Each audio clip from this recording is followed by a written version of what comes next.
Olá, meu nome é Roberto. Obrigado por se interessar no Portugal Studio, nossa ideia didática para ensino e aprendizagem de programação. Neste vídeo, vamos aprender um pouco sobre vetores. Vamos supor que seja necessário calcular a média da altura de 5 pessoas. Para isso, pode-se criar 5 variáveis do tipo real e solicitá-las ao usuário. Depois, basta fazer o cálculo da média. Para isso, somamos as variáveis altura de 1 a 5 e dividimos por 5. Utilizaremos um comando escreva para mostrar o resultado. Executando o programa, podemos digitar o valor das 5 variáveis. Informaremos as alturas 1.78, 1.70, 1.65, 1.90 e 1.95. Funciona? Sim, funciona. É uma solução inteligente? Não, não é. Se por algum motivo, no lugar de 5 alturas, você precisasse ler 50 alturas, 200 alturas ou 1500 alturas, o código ficaria desnecessariamente grande e de difícil manutenção.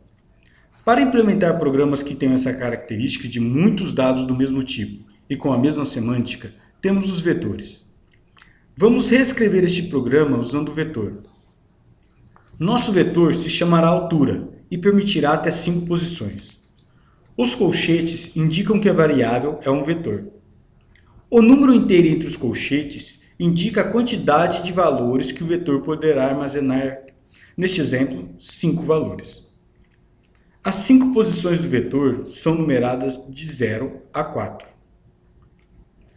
Para dar ainda mais flexibilidade ao nosso código, vamos trocar o valor 5 por uma constante chamada QTD, abreviatura de quantidade. Essa constante deve ser do tipo inteiro. Constantes são como variáveis, mas seu valor não pode ser alterado em tempo de execução. O valor é sempre o mesmo do início ao fim da execução do programa.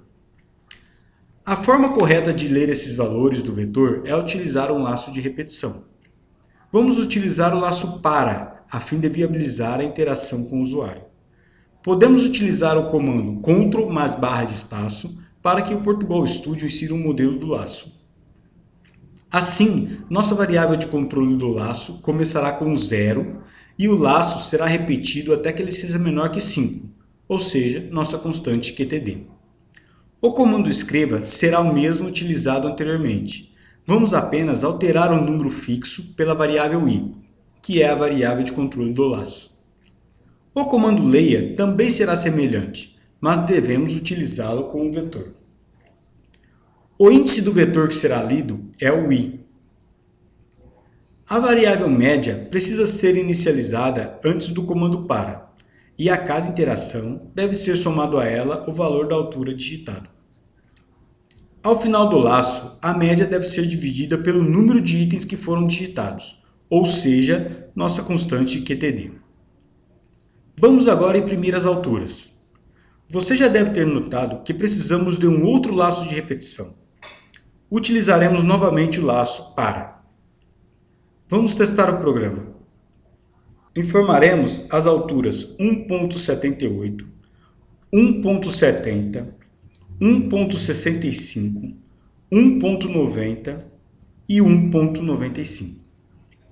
Caso você esteja iniciando em programação, pode achar o código um pouco complexo, mas esse código é bem mais vantajoso. Para demonstrar essa vantagem, suponho que agora no lugar de 5 alturas, desejamos ler 10. No código antigo, precisaríamos duplicar o tamanho do nosso programa.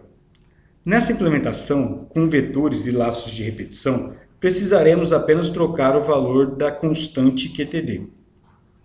Vamos testar e ver que agora ele nos pede 10 alturas. Um detalhe já citado, mas que vale uma observação, é o fato de, no Portugal Studio, assim como em C++ e Java, um vetor de n posições tem o índice variando de 0 a n-1. Vamos novamente trocar QTD para 3 e fazer um teste utilizando o botão depurar. Note que, após executar a linha de declaração da variável, é possível ver na estrutura do programa o vetor altura. Abrindo o vetor, veremos 3 posições, 0, 1 e 2. Continuando a execução passo a passo, vamos digitar os valores e ver como eles são armazenados. No início, pode ser um pouco chato de lembrar que a primeira posição do vetor é 0, mas verá que é muito fácil de se acostumar. Como desafio, sugiro aumentar o valor da constante QTD para 50 e permitir ao usuário escolher quantas alturas ele quer digitar, lembrando que o máximo deverá ser 50. Aconselho também explorar os exemplos disponíveis no Portugal Studio. Mais uma vez, obrigado por assistir esse vídeo e bons estudos!